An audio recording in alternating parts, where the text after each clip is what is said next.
प्रवीण साहनी जी, सबसे पहले तो मुझे ये बताइए कि क्या आप कुछ समझ पा रहे हैं कि आखिर हो क्या रहा है? देखिए जो दूसरा दिन शुरू हुआ है लड़ाई का, उसमें सारी जो पिक्चर है वो बदल गई है। वो पिक्चर ऐसे बदल गई है कि प्रेज़िडेंट ट्रम्प जो है, वो ये क्या कह रहे हैं कि मैंने टॉक्स जो है उन्होंने मुझे कहा था कि आप पीस टॉक कर लीजिए, नेगोशिएशन कर लीजिए और इरानियंस ने ऑन द रिकॉर्ड बोल दिया है कि हम बात करने के लिए तैयार नहीं हैं। तो ये सारी पिक्चर ऐसे बदली है, इससे ये बिल्कुल साफ साबित हो जाता है कि अमेरिकन्स लड़ाई के लिए तैयार नहीं हैं। ये वो लड़ाई है जो कि उनके ऊपर थोपी गई है। They have been forced to fight by the Israelis और वो उसका कारण ये है कि जो उनकी स्पाई एजेंसीज हैं मोसाद वगैरह उन्होंने पता लगा लिया था, वो फॉलो कर रही थी सुप्रीम लीडर को कि ये फला टाइम पे जो है वो अपनी कॉन्फ्रेंस करेंगे और ओवरग्राउंड करेंगे।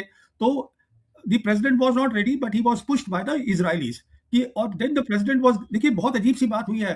प्रेसिडेंट जो है मेरे हिसाब से उनको ये बता दिया गया, इजरायलीज ने उनको बताया है कि अगर हम इनकी टॉप लीडरशिप को मार देंगे तो हम रिजीम चेंज कर देंगे, क्योंकि रिजीम चेंज करना इनका वो बोल रहे हैं हमारा ऑब्जेक्टिव है, वो कर देंगे। अच्छा, इन्होंने कंसल्ट नहीं किया किसी भी अपने अरब नेशन के साथ कि अगर हम सुप्रीम लीडर को मार देंगे तो क्या होगा, वो उनको कंसल्ट नहीं किया गया है। तो अभी इनकी सबसे बड़ी प्रॉब्लम क्या है, ये खुद तैयार नहीं है। इन्होंने सिर्फ बिल्डअप करा था कोएजन के लिए और कई चीजें बता रही है कि तैयार नहीं है ग्राउंड पे। अगर आप कहेंगी मैं डिटेल्स बता दूंगा।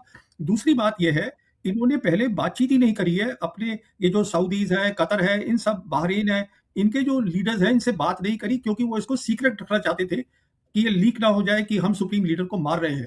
तो अभी वो एक दिन के अंदर पासा ऐसा पलट गया है। ट्रंप अंडर प्रेशर है, तैयारी है नहीं, लोकल लीडर से बात नहीं करी है और अब क्या किया जाए ये इनकी समझ में नहीं आ रहा है। जी, प्रवीण जी, अगर तैयारी नहीं थी तब तो उनके सबसे बड़े नेता का उन्होंने कत्ल कर दिया। अगर तैयारी होती तो क्या होता? उनके कंपाउंड पर इस तरह से बमबारी की जाकर, वहां की सरहदों में, वहां के एयर स्पेस में जाके हमें तो ये सब बताया जा रहा था कि वहां का जो एयर डिफेंस मैकेनिज्म है ईरान का वो बहुत जबरदस्त है। तो अगर तैयारी नहीं थी तो उन्होंने सीधे उनका सर हत्या लिया। जो अयतुल्ला खामेनी है, अब जो भी चाहते हैं, मुझे डोनाल्ड ट्रंप ने आज फॉक्स न्यूज को इंटरव्यू दिया है, वो कह रहे हैं कि उनके जो टॉप 48 लीडर्स हैं वो एक शॉट में चले गए। 48 leaders are gone in one shot and it's moving along rapidly, और तेजी से हम आगे बढ़ रहे हैं इस दिशा में। 48 नेता मार दिए, खामनेई साहब को मार दिया। देखिए, वो जो इन्होंने मारा है सबको, इनको मालूम ही नहीं है कि जो ईरानियंस हैं, वो पिछले साल जब लड़ाई हुई थी 2025 में 12 दिन की लड़ाई, उसके बाद उन्होंने कुछ फैसले लिए थे, कुछ तैयारी करी थी। उसमें एक बड़ा फैसला ये था जिसको हम बोलते हैं डिसेंट्रलाइज्ड कमांड। मतलब अगर टॉप लीडर को मार दिया जाए, तो नेक्स्ट लीडरशिप जो है वो टेक ओवर कर लेती है। इसलिए ये जो बात कर रहे थे रजीम चेंज का, रजीम चेंज तो हो ही नहीं सकती थी। क्योंकि वो रजीम तो एक रजीम का आप ऊपर से हटा दिया। रजीम क्या होता है? उसका मतलब होता है गवर्नमेंट चेंज। अगर आप टॉप लीडर को मार देंगे तो सरकार थोड़ा ना बदल जाएगी, वो नेक्स्ट वाला उसकी टेक ओवर कर लेगा। और इसके कारण इन्होंने किसी को बताया नहीं। ये जो बिल्डअप था मेरे हिसाब से, ये किया जा रहा था बिल्डअप कि हम जो डिप्लोमेटिक टॉक चल रही थी, ये इनडायरेक्ट टॉक्स जो हो रही थी ओमान के थ्रू जिनीवा में, उसमें हम इन पे और प्रेशर डालें, और वो काम कर रहा था। काफी कुछ जो था वो मान गए थे on the nuclear issue. Iranians had agree to that. वो ओमान के जो लीडर थे उन्होंने कहा है ये सब कुछ। पर ये अचानक मेरे हिसाब से बीच में इजरायलीज आ गए कि देखिए हमें खबर मिल चुकी है पक्की कि जो अली खमेनी है इनका सुप्रीम लीडर, वो इतने और लोगों के साथ यहाँ पे बातचीत करेंगे, तो ये बहुत अच्छी अपॉर्चुनिटी है। तो उसका उन्होंने फायदा उठाया। इनको लगा कि जैसे इन्होंने वेनेजुएला में किया था, हम्म। टॉप लीडर को उठा लिया तो सब कुछ बदल गया। ईरान में ऐसा नहीं होगा, ये इन्होंने सोचा नहीं। इन्होंने अपने लोकल जो इनके अपनी जो किंगडम्स हैं उनसे सलाहबाजी नहीं करी। अब किंगडम्स जो है वो फंस गई हैं बहुत बुरी तरीके से। वो इसलिए फंस गई हैं क्योंकि जो इंटरसेप्टर होते हैं, जो एयर डिफेंस सिस्टम्स होते हैं, वो उनके पास है ही नहीं। अमेरिका अमेरिका के पास बहुत तादाद में, जो कि वो जहां भी उनकी बेसिस है वो सभी को सप्लाई कर सके, वो उसमें कमी है। जी हाँ। इसलिए ईरानियंस ने समझदारी से इनकी बेसिस पे अटैक किया है। उसके बीच में इन्होंने सुप्रीम लीडर को मार दिया। अभी जो किंगडम्स हैं सारी वो घबरा रही हैं, बिकॉज़ वहाँ लोग जो हैं ये बहरीन में देखिए जल से निकल रहे हैं, बहुत बड़े-बड़े। अभी अगर वो कुछ वो उन्होंने अपनी एयर स्पेस बंद कर दी है। वो इसलिए बंद करी है कि अगर वो अलाउ करते हैं अमेरिकन्स को, हमारी एयर स्पेस आप यूज़ करिए, यहाँ से फ्लाइट चलाइए, तो वो किंगडम्स को अपने लोगों से ही खतरा हो जाएगा कि आप ये सब कर रहे हैं। तो ये टोटल एक कन्फ्यूजन है। ऊपर से प्रेसिडेंट ट्रंप ने कांग्रेस से परमिशन नहीं ली है। कांग्रेस की ऑथराइजेशन नहीं है। 4 तारीख को कांग्रेस का सेशन है, मार्च को, परसों। तो ये सब तैयारी हुई कुछ नहीं है, ये बहुत क्लियर है, मैं ये एक आपसे दिन में पता जी हाँ, मैं चलेगा। आपसे बिल्कुल जानने की कोशिश करूँगी और ख़ासकर मुझे लगता है आप बिल्कुल सही इंसान हैं ये जानने के लिए। मुझे याद है जून के महीने में भी जब ये पूरा अमेरिकी हमला हुआ था ईरान पर, शायद आप ऐसे पहले व्यक्ति थे या एक ही व्यक्ति थे जिसने कहा था कि ईरान की ताकत को कम करके नहीं आंकना चाहिए। और मैंने आपसे नहीं कई और रक्षा विशेषज्ञों से बात की थी, इसमें सिर्फ़ आपकी बात अलग थी। आपने कहा था कि लोहे के चने चबा देगा ईरान, अब उसकी मिसाइलों का आपने ज़िक्र किया था और मैं यहाँ कहते हुए मुझे खुशी हो रही है कि आप सही साबित हुए थे। न सिर्फ़ कि ऑपरेशन सिंदूर के वक़्त बल्कि ईरान की भी जब जंग हुई थी तब भी आप सही साबित हुए थे। मैं उस पर एक ही पल में आती हूँ, ईरान की कमज़ोरियाँ और ईरान की मज़बूती दोनों की जानने की कोशिश करूँगी और ईरान के साथी कौन से हो सकते हैं ये भी मैं आपसे जानूंगी। लेकिन मैं जो हैरान हूं जिस बात पर वो ये कि जिन मिलिट्री बेसिस का आप जिक्र कर रहे हैं, वेस्ट एशिया के जो बाकी देश हैं, ज्यादातर जो अरब देश हैं, उनमें जो ईरान हमले कर रहा है, मैं इस दौरान जब से आपसे बात कर रही हूँ, हेडलाइंस देखिए क्या है। हेडलाइंस ये हैं कि किस तरह से सऊदी अरब पे हमला किया गया है और सऊदी अरब में भी कहाँ, सऊदी अरब में बात हो रही है कि उनकी ऑयल रिफाइनरी पर, डेटा सेंटर पर यूएई के, इसके अलावा शारजाह में एक जो मॉल है अभी भी वो जल रहा है, उसमें आग नहीं बुझ पाई है। तो इनको मिलिट्री बेसिस तो नहीं कह सकते, तो यहाँ तो कोई फौजी नहीं है, क्यों कर रहा है ईरान ऐसा? देखिए, ये एक बहुत सोची-समझी स्ट्रैटेजी है। इरानियंस लोग सोच रहे हैं, इन्होंने शुरुआत करी थी मिलिट्री बेसिस के साथ, तब उन्होंने रियलाइज़ किया कि अभी इन्होंने जो सुप्रीम लीडर को मार दिया है, जलसे हो रहे हैं। अब इन्होंने थोड़ा-सा जैसे रिफाइनरीज़ को उड़ा दिया, अमेज़न सेंटर हट उड़ा दिया दुबई में जो आप बता रही हैं। उसका मतलब ये है कि जो अब लोकल ये किंगडम्स हैं, ये प्रेशर डाल रही है अमेरिका पे सॉरी कि आप लड़ाई बंद करिए। अब जैसे उन्होंने जो साउथ के जो किंग हैं, उन्होंने तो साफ बोल दिया है कि हमको जो है हम इसमें नहीं पड़ेंगे and they are not retaliating, उन्होंने एयर स्पेस अपनी बंद कर दी है। तो ये सब प्रॉब्लम्स खड़ी हो गई हैं क्योंकि something like 40,000 troops of America वो इन सब बेसिस में हैं और देखिए कितनी तबाही हो रही है। जो इनका 5th फ्लीट का हेडक्वार्टर्स है बहरीन के अंदर, उनके हेडक्वार्टर्स को इरानियंस ने मिसाइल दाग दी है वहाँ पे। तो कहने का मतलब ये है कि इनकी 2-3 गलतियाँ रहीं बहुत बड़ी। पहली, इन्होंने समझा ही नहीं कि सुप्रीम लीडर को मारने का मतलब क्या होगा। जैसे कि मैं समझता हूँ जो सुप्रीम लीडर है उनका अली खमेनी जो थे, वो he was equivalent to a pope for the Shias. तो उसमें आप देखिए हिंदुस्तान में भी जलसे निकल रहे हैं, हर जगह हो रहा है। तो ये तो इनको समझ में ही नहीं आया, इनको लगा रजीम चेंज हो रही है। दूसरा, इन्होंने खुद तैयारी ही नहीं करी थी। तैयारी मैं इसलिए कह रहा हूँ क्यों नहीं करी थी, इनके पास इंटरसेप्टर्स नहीं है काफ़ी। फिर जो इनका एक न्यूक्लियर पार्ट एयरक्राफ्ट कैरियर है अब्राहम लिंकन, जो इनका गल्फ ऑफ ओमान में था, उसमें खबर आई कि जो ईरानियंस हैं उन्होंने 4 बैलिस्टिक मिसाइल दाग दी हैं जो कि कबूल नहीं रहे हैं pentagon. But the very fact कि उन्होंने उसको वहाँ से हटा दिया है। अब वो गल्फ ऑफ ओमान में नहीं है। इसका मतलब ये सब बिल्डअप हो रहा था, पर फैसला नहीं लिया गया था कि लड़ाई करनी है। इसका मतलब ये है कि जो उनकी सेंट्रल कमांड है अमेरिका की, मैं आपके दर्शकों को बताना चाहता हूँ, उनकी सब कमांड्स में से सबसे ज़्यादा वॉर एक्सपीरियंस सेंट्रल कमांड को है। पर सेंट्रल कमांडर को ये भी तो बताना पड़ेगा ना कि आप क्या कर रहे हैं, बिल्डअप किस काम के लिए कर रहे हैं। ये उसको सीक्रेट मेरे हिसाब से रखने की कोशिश कर रहे थे कि इसको हम उड़ा देंगे, रिजीम चेंज हो जाएगा। इसीलिए इन्होंने यूएस कांग्रेस को भी नहीं बताया। हम्म। तो ये सारे फैसले जो हैं, बिना सोचे समझे, ये ऐसा लगता है कि एक आदमी प्रेसिडेंट ट्रंप ने ही ले लिए हैं। अब प्रेसिडेंट ट्रंप जो है मुश्किल में फंस गए हैं, तो अब वो कह रहे हैं हमसे वो ईरानियन बात करना चाहते हैं, ईरानियन कह रहे हैं हम बात नहीं करेंगे। जी हाँ। तो तो यानी ये बहुत ना अपने आप में ये हैरानी की बात तो है। अब मैं जानना चाहती हूँ जो दर्शक हमारे जानना चाहते हैं वो ये कि अगर आप वेस्टर्न कमेंटेटर्स को सुने जो अमेरिका या इंग्लैंड में बैठे हुए हैं, कुछ हमारे यहाँ भारत में भी हैं, वो कह रहे हैं कि ईरान 10 दिन नहीं टिक पाएगा और उसके पीछे 2 वजह बता रहे हैं। पहली बात तो यानी आप समझिए कि इस बात से तो आपको भी ना इत्तेफाकी नहीं होगी कि अमेरिका दुनिया की सबसे बड़ी मिलिट्री पावर है, सबसे बड़ी फाइनेंशियल पावर है। तो ये तो अपने आप में बिल्कुल गैर बराबरी की अनइक्वल फाइट है। इस बात से तो आप भी इनकार नहीं करेंगे। लेकिन जहां तक ईरान की मिसाइलों का जिक्र हो रहा है, वहां बात ये हो रही है कि ईरान की मिसाइलें तो बहुत सारी फूक चुकी हैं उस दौरान, जबकि जून में जो ईरान की आधी ताकत को एक तरह से चूस लिया इसराइल और अमेरिका ने। तो ये भी एक महत्वपूर्ण बात है। दूसरी बात ये है कि हिजबुल्लाह और हमास, इन दोनों के ऊपर अगर निर्भर करता ईरान, तो ये दोनों, इन दोनों की ताकत इतनी कम हो चुकी है कि हिजबुल्लाह की तो लगभग आखिरी सांसें चल रही हैं, हमास का हश्र आप जानते हैं। तो ऐसे में ईरान को बहुत कमजोर करके दिखाया जा रहा है। देखिए, ऐसा है, ये अमेरिका दुनिया की नंबर 1 मिलिट्री पावर है और इस समय लड़ाई जो है ईरान, वो अमेरिका के साथ नहीं लड़ रहा है, वो नेटो और इज़राइल के साथ लड़ रहा है। नेटो भी इन्वॉल्व्ड हो गई है। तो ईरान को पता है कि ये लड़ाई जो है वो बराबरी की नहीं है। पर हुआ क्या है कि जो मौके हैं, सर्कमस्टेंसेस हैं, मैं आपसे ये कहना चाहता हूँ, वो ईरान को फ़ेवर कर रही है। और क्या चीज़ें उनको फ़ेवर कर रही हैं, पहली बात तो जो उनकी बेसेस हैं और उनकी किंगडम्स हैं, वहाँ पे हाहाकार मची हुई है कि जो लोग हैं कहीं वो बगावत ना कर दें किंगडम के खिलाफ। किंग के जो उनके ये जो शेख वगैरह है इसके खिलाफ ना कर दें। वहाँ पे क्योंकि वो लीडर को मार दिया है, सुप्रीम लीडर को शिया के, वहाँ पे ये चल रहा है। फिर इंटरसेप्टर्स नहीं है, सेंटकॉम का प्लान नहीं बना है। मैं ये नहीं कह रहा हूँ कि अमेरिका सब ये ठीक नहीं कर सकता। मैं ये कह रहा हूँ कि उनकी तैयारी नहीं थी और अब जो है यूएस कांग्रेस 4 तारीख को वो बैठ रही है और जो उनकी वॉर पावर्स हैं ही नहीं, इसकी ट्रंप की, प्रेसिडेंट ट्रंप की, देखिए जो वॉर पावर्स होती हैं, वो यूएस कांग्रेस के पास होती है। पर जो प्रेसिडेंट होता है उसके पास इमरजेंसी पावर्स होती है। इमरजेंसी पावर का मतलब ये होता है कि अगर आपकी नेशनल सिक्योरिटी को खतरा हो, तब जो है अमेरिकन प्रेसिडेंट एक्शन ले सकता है।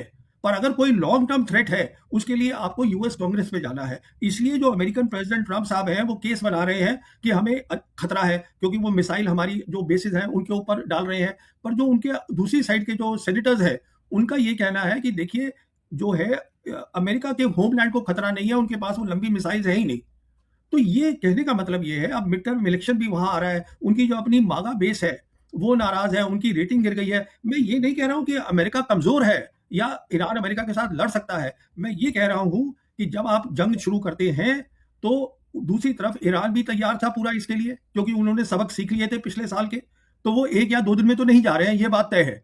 और किसी का कहना कि 10 दिन में लड़ाई पे हार जाएंगे, ऐसा भी कुछ नहीं होने वाला है। क्योंकि अब ये भी कहा जा उनके रहा है कि ईरान सिर्फ इतना कर सकता है कि इस लड़ाई को जितना लंबा चाहे वो लंबा चला ले। एक तो बात ये, दूसरी बात ये है कि ईरान का बहुत ही एक तरह का सुइसाइडल उसका रवैया है। वो ये कह रहा है कि हम तो डूबे हैं सनम, तुमको भी ले डूबेंगे। ये जनरल बख्शी कह रहे थे किसी टेलीविजन से बातचीत में कि उनको पता है कि हम हारेंगे, लेकिन आपको भी हम साथ में लेके मरेंगे। ये बात हो रही है क्योंकि जो अयातुल्ला खामनई हैं, वो चाहते तो बंकर में छिप सकते थे, लेकिन वो बंकर में नहीं गए। वो बाकायदा अपने उसी घर में रहे, अपने पूरे परिवार के साथ रहे। एक तरह की आत्महत्या है ये। देखिए, मैं इस पूरी उनकी जो दलील है, आर्गुमेंट है, ये मुझे बेवकूफ़ी का आर्गुमेंट लगता है। मैं इससे बिल्कुल सहमत नहीं हूँ।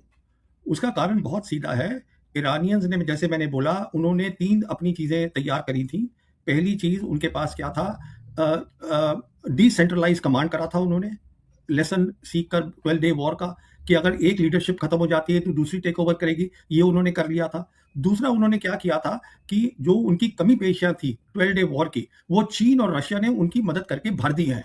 ये समझना चाहिए, चीन ने उनकी बहुत ज्यादा मदद करी है इस बार, और चीन उतनी मदद करेगा ईरान की जैसे उसने पाकिस्तान की करी थी हिंदुस्तान के खिलाफ ऑपरेशन सिंदूर में। तो अब वो डिटेल की बात है, आप कहेंगी मैं वो भी बता जी दूंगा, हाँ, ये मुझे दूसरी डिटेल बात उस है। बारे में ज़रूर बताइए, क्योंकि जो खबर आ रही है वो यही है कि क्या चीन, इसके अलावा रूस और क्या नॉर्थ कोरिया तक भी क्या ईरान के साथ आ सकते हैं? अगर आएंगे तो किस तरह की मदद करेंगे? क्या हथियार देंगे, फौजी देंगे, इंफॉर्मेशन देंगे, क्या देंगे? देखिए देखिए, अब जंग जो है वो अलग, ऐसा कुछ नहीं होगा कि अमेरिकन अपने सैनिक अंदर भेज देंगे या इजराइल सैनिक भेज देंगे जमीन पर ईरान में, जो कि 1000 किलोमीटर दूर है इजराइल से। ऐसा कुछ नहीं होने वाला है। और जहां तक मदद का सवाल है, देखिए, जो आज उनके पास, जिसको हम बोलते हैं मिडिट सबमरीन्स, छोटी सबमरीन्स, वो उन्होंने बहुत सारी नॉर्थ कोरिया से ली है। वो मिचिट सबमरीन्स हैं, वो जो उन्होंने कहा है ना, हम स्ट्रेट ऑफ हॉर्मुज को बंद कर देंगे, और वो बंद हो चुका है। वहां से कुछ नहीं हो रहा है, कोई ऑयल नहीं जा रहा है, ये प्राइसेस बढ़ेंगे। तो जो आपको ये दलीलें दे रहे हैं, उनको ये सब सोचना चाहिए। हॉर्मुज अगर बंद हो जाता है, अब्राहम लिंकन को उन्होंने वहां से हटा दिया है, क्योंकि वो पूरा एरिया जो है, वो वेस्टर्न इंडियन ओशन रीजन जो है, वहां उनको खतरा दिख रहा है अमेरिकन को। कहने का मतलब यह है कि अमेरिका की ताकत बहुत है। ईरान तैयारी करके बैठा था, ये आप समझने की कोशिश करिए। और ईरान जो है वो बेवकूफों की तरह भाग कहीं नहीं रहा है। ईरानियंस लड़ेंगे। जब आपकी 5000 ईयर्स सिविलाइजेशन होती है, यू फाइट। लड़ाई को अगर लड़ाई को आप बोल रहे हैं कि वो भाग रहा है, तो ये तो बहुत बेवकूफी की दलील है। ये क्या है? तो कहने का मेरा ये मतलब है, उनके अगेंस्ट जो ऑपोजिशन है वो बहुत ज्यादा है, इसमें कोई शक नहीं है, पर वो तितर बितर है। उसमें एक प्लान नहीं है। लड़ाई के लिए आपको एक प्लान चाहिए होता है, हर कमांडर को पता होना चाहिए क्या है। वो मेरे हिसाब से अभी अमेरिका में नहीं है। अब वो नेटो भी उसमें आ गया है। क्यों आया है नेटो? उसका कारण यह है कि उनकी बेसिस पे भी अटैक हो गया है। ब्रिटिश बेस जो है वो साइप्रस में, वहां पर अटैक कर दिया है इन्होंने। तो ये कहने का मतलब ये है, प्रेशर डाल रहे हैं प्रेसिडेंट ट्रंप के ऊपर। और वो भी ठीक कह रहे हैं ईरानियंस कि 2 बार पहले आप हमें धोखा दे चुके हैं। जब टॉक्स हो रही थी, एक तो पहले वो जेसीपीओ थी, उसके अंदर प्रेसिडेंट ट्रंप ने वहां से विड्रॉ किया, जो ठीक ठाक चल रहा था।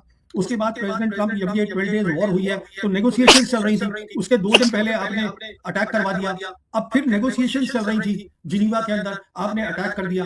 तो मैं ये आपसे कहना चाहता हूँ, बड़ी सिंपल सी बात है कि ईरान की तैयारी है। ईरान लड़ेगा, कितनी देर तक लड़ेगा ये कहना मुश्किल है, पर जो मैं कह सकता हूं दावे के साथ, हर दिन जो पिक्चर बदल रही है वो अमेरिका के लिए अच्छी नहीं है। जी हाँ, और इसमें कई अमेरिका की बातें हाँ, मैं कई बातें नॉट नोट ओनली करना चाहती हूँ। जी, श्योर। नॉट ओनली देखिए, नॉट ओनली जंग के लिए अच्छी नहीं दिख रही मुझे पिक्चर। ताकत बहुत है अमेरिका में, इसमें कोई शक नहीं है, तो कोई नहीं बोलेगा कि ताकत नहीं है। पर उनकी पिक्चर रोज जैसे बदल रही है, वो अच्छी नहीं दिख रही है। और दूसरा, सबसे बड़ा आज प्रॉब्लम क्या होगी अमेरिका को, अगर अमेरिका ने इंसिस्ट करके बातचीत करी, इसीलिए ईरानियंस उसको ड्रैग कर रहे हैं, इमीडिएटली बात नहीं कर रहे हैं, तो उसका इम्पैक्ट जो है लोग देख रहे हैं। इसके बाद जब लड़ाई, मान लीजिए नेगोशिएशन शुरू हो जाती है, उसके बाद क्या होगा कि ये सारी किंगडम सोचेंगी कि क्या हमने खतरा मोल ले लिया इनकी यहाँ बेसिस से, क्या हम इनको बोलना चाहिए कि आप यहाँ से चले जाइए। कहने का मतलब ये है कि जियो पॉलिटिक्स मिडिल ईस्ट की बदल जाएगी। बिल्कुल। तो यानी कुछ भी हाँ दुनिया जी। जो है वो पहले जैसी नहीं रहेगी। लेकिन प्रवीण जी, मेरे पास 1-2 सवाल और हैं आपके लिए, और बहुत अहम सवाल हैं। उसमें एक सवाल जी। ये भी है कि ये पूरा जो खित्ता है, आप ये कह रहे हैं ये फ़िक्रमंद हो सकते हैं। लेकिन जिस तरह से अमेरिका के पूरे तरीके से गुलाम हैं ये, फाइनेंशियली, मिलिटरीली, स्ट्रैटेजिक हिसाब से भी हम देखें, तो इनकी तो इतनी हैसियत नहीं है कि सर उठा के बात कर सकें। चाहे वो सऊदी अरब हो, यूएई हो, या और भी कतर, या यहाँ तक कि जॉर्डन भी हो, ये तो सब अमेरिका के बिल्कुल इशारों पर और उनके रहमो-करम पर चलते हैं। मैं यहाँ पर ये भी देख रही थी, आप बातचीत का ज़िक्र कर रहे हैं कि जो ओमान के फॉरेन मिनिस्टर हैं, उन्होंने बाकायदा वेस्टर्न मीडिया को बयान दिया कि पूरे तरीके से कोई ऐसी बात नहीं बची थी जिस पर ईरान तैयार ना हुआ हो। अमेरिका की जो शर्तें थीं और उसके बाद भी हमला किया, और फिर ये भी कहा जा रहा है कि हमला इसलिए हुआ क्योंकि हर बात के लिए तैयार हो गया था ईरान, तो कोई वजह ही नहीं बची थी। अब यहाँ जो रिजीम चेंज की बात हो रही है, एक ये भी बात कही जा रही है कि रिजीम चेंज के लिए अब उन्होंने खामनेई साहब को तो हटा दिया, आयतुल्लाह खामनेई को। अब क्या इसी सिस्टम में, इसी रिजीम में, क्या चेंज ऑफ फेस, चेहरा बदल के किसी और का चेहरा लगा दें कि हमें ये मंजूर है और ये मंजूर नहीं है? क्या इस तरह की कोई एक एक्सरसाइज हो सकती है? देखिए, ऐसा कुछ भी नहीं हो सकता। ईरान अभी टोटल कंट्रोल में है। अगर ईरान कंट्रोल में नहीं होता,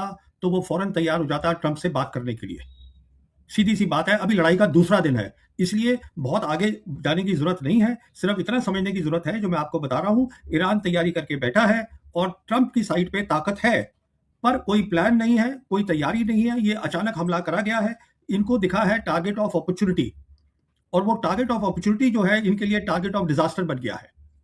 क्योंकि इन्होंने सलाह ही नहीं करी। जी हाँ, वो जो इन्होंने मारा है अली ख़ुमैनी को कि वो छुप के बैठ जाते, ये कर लेते। अरे बाबा, वो तो फैसला वो करेंगे ना। आप कौन होते हैं एनालिस्ट यहाँ फैसला करने वाले? आज की जो सिचुएशन है, आप उस पे टिप्पणी करिएगा। उसकी टिप्पणी बहुत सीधी है। This has worked in Iran's favour. His death जो नहीं होनी चाहिए थी, पर चलिए अब उससे जो है वॉर के अंदर उससे ईरानियंस को बहुत फ़ायदा हो रहा है और उनको अपनी मार्टरडम मिल गई है। अली ख़ुमैनी साहब को अब 86 इयर्स के तो थे ही, और उनकी कोई हेल्थ भी अच्छी नहीं थी, चल भी नहीं ठीक-ठाक पा रहे थे, मतलब चल ही रहे थे। तो कहने का मतलब ये है कि वो अपने कौम के, अपने मज़हब के काम आ गए, और उससे जो उनका मुल्क है, उसको भी फ़ायदा हो गया। तो देखिए, ये सब बातें होती हैं जिनको ये ट्रंप को समझनी चाहिए थी। अब ये कह देना he was a terrorist, he may be a terrorist for you, hmm, but he was the pope of the Shias. Hmm. You have to understand that part. और इसके तो इन अलावा लोगों की प्रवीण जी, इसके अलावा जी, ये भी जो इस्लाम धर्म में पूरा शहादत का जो कॉन्सेप्ट है, जो करबला से आया है, और खासकर शिया जी, जो सेक्ट है, उसमें तो बहुत अहमियत है, और इसीलिए हम देख रहे हैं कि जो जुनून है इस वक्त, मुझे लगता है कि जो सरकार के खिलाफ रहे होंगे ईरान में, वो लोग भी सड़कों पर आ गए हैं, क्योंकि वो ये नहीं चाहते थे, वो चाहते थे तब्दीली आए, लेकिन वो ये नहीं चाहते थे कि इस तरह अमेरिका उनके घर में घुसकर उनके सबसे बड़े नेता की हत्या कर दे, और इसीलिए पूरी दुनिया में जो ये गुस्सा और गम का पूरा जो मौसम आ गया है। तो इस बात से क्या अमेरिका, क्या उसके एडवाइजर डोनाल्ड ट्रंप के ये नहीं बताते उन्हें कि उन्होंने रिजीम को, जिसको चेंज करने की बात कर रहे थे, उसी रिजीम को तो उन्होंने कहीं ज्यादा मजबूत कर दिया? देखिए, इनकी ये बात समझ में नहीं आती, और ये एरोगेंस है अमेरिकन पावर की, मिलिट्री पावर की, कि हम कुछ कह देंगे तो वो हो जाएगा। तो वो अब दुनिया बदल गई है, सीधी-सी बात है। इनके ऊपर ऐसी बात नहीं है जो लोग समझ नहीं रहे हैं। चाइना और रशिया का भी बहुत प्रेशर आ रहा है प्रेज़िडेंट ट्रंप के ऊपर। ऐसी बात नहीं है, वो हथियार भी उनको दे रहे हैं, उसको मदद भी दे रहे हैं। आज जो ईरान टारगेटिंग कर रहे हैं, एक्यूरेट टारगेटिंग, वो बेदू सिस्टम के कारण कर पा रहे हैं, जो चाइनीज़ का बेदू सिस्टम है। वो इस समय दुनिया का नंबर 1 सिस्टम है, वो जीपीएस से बेहतर है। तो और इन सब बातों को किस तरह काम समझना है करता है? पहले। और रूस क्या जी। करेगा? रूस तो पहले से ही, पुतिन तो पहले से ही एक जंग में अपने को इन्वॉल्व किए हुए हैं यूक्रेन के साथ, तो वो किसी स्थिति में है क्या मदद करने की? देखिए, वो कर तो रहे हैं। वो अभी जो एक उनका एयरक्राफ्ट है, जिसने कि इसका ईरानियन एयरक्राफ्ट जो है, उसने इराक में हमला किया है, that's a Russian aircraft. You see, so कहने का मतलब ये है, they have given them layered defence, बहुत चीज़ें दी हैं, और they are putting lot of pressure on America to come and talk and stop this war. से मुझे बताइए, अगला आने वाले हफ्ते में क्या कुछ हो सकता है? इतनी जंगें आपने देखी हैं, इस जंग में क्या होगा? देखिए, पहली बात तो ये है कि मैं समझता हूँ, अगर दूसरे दिन में ही प्रेज़िडेंट ट्रंप ने कह दिया है कि वो हमसे बात करना चाहते हैं, तो प्रेज़िडेंट ट्रंप जो है वो पहल कर रहे हैं कि नेगोशिएशंस हो जाएँ। किसी तरीके से ईरानियंस नहीं मान रहे हैं। मेरे हिसाब से ईरानियंस अगर वो ऐसे ही उनको बोलते रहेंगे, तो हो सकता है वो मान जाएँ, क्योंकि वो इसलिए नहीं मान रहे हैं, क्योंकि ये बार-बार धोखा दिया है उनको। ये नेगोशिएशंस बोलते हैं, फिर तैयारी कर लेंगे। अब ताकत तो उनके पास है, सिर्फ़ उनका जो पूरा ऑपरेशनल प्लान है, वो काम नहीं कर रहा है। तो उसको वो ठीक-ठाक कर लेंगे, फिर जंग शुरू कर देंगे। तो उसकी कौन गारंटी लेगा? उसके लिए ईरानियंस बैठे हुए हैं। आप वो करवा दीजिए, सब कुछ ठीक हो जाएगा। जहाँ तक कि लोगों का ताल्लुक है, जहाँ तक रिजीम्स का ताल्लुक है, जहाँ तक जियोपॉलिटिक्स का ताल्लुक है, वो बदल चुकी है। उसमें कोई शक नहीं है। अब जंग के हिसाब से बताइए, अब क्या होगा? ईरान क्या हमला करता रहेगा इन्हीं मिलिट्री बेसिस पर, वेस्ट एशिया के तमाम देशों पर? क्या अमेरिका और इज़राइल अब इस हमले को और ज़्यादा बढ़ाएँगे ईरान में? क्या होगा? देखिए, इज़राइल के पास कोई ख़ास ताकत है नहीं। ये हमने 12 डे वॉर के अंदर भी देख लिया था। 12 डे वॉर में उनके पास इंटरसेप्टर्स ही नहीं थे ईरानियन मिसाइल्स को रोकने के। छोटा-सा मुल्क है, और इसीलिए उन्होंने ये उनके पूरे ये जो आयरन डोम की बात होती है, पेट्रियट सिस्टम की बात होती है, वो देखिए ये कुछ कर सकते हैं पर इससे ज़्यादा नहीं कर सकते। It's all limited. तो ईरानियन मिसाइल्स जा रही हैं और जहाँ तक मिसाइल्स का ताल्लुक है, अगर वो इस क्वांटिटीज़ में, इंटेंसिटी में मिसाइल्स फेंक रहे हैं, इसका मतलब ये है कि उनकी जो असली ताकत है, वो अभी तक उन्होंने दिखाई नहीं दी है। अब कब दिखाएँगे, कैसे दिखाएँगे? मैं आपको ये बताना चाहता हूँ, आपके दर्शकों को, कि मेरी असेसमेंट ये है कि अमेरिका जैसे कि पहल कर रहा है नेगोशिएशन की, तो इसका सीधा जवाब यही हो सकता है कि जो किंगडम्स भी और प्रेशर डालें अमेरिका के ऊपर, और वो डाल सकती हैं। ऐसी बात नहीं है, वो वेसल स्टेट्स ही हैं, पर वो डाल सकती हैं क्योंकि उनके अपने मुल्क के अंदर जो है वो हाहाकार मची हुई है। तो कहने का मतलब ये है मेरा कि अब मानना है ईरान को लड़ाई के लिए। और जहाँ तक ये कहना कि उनके पास लिमिटेड मिसाइल्स हैं, देखिए वो लिमिटेड मिसाइल्स उन्होंने भी अपनी कैलकुलेशन करी है। वो लोग बेवकूफ़ नहीं हैं, वो लड़ाई करने के लिए तैयार हैं। For them it is a war of survival. They will fight, it's simple as that.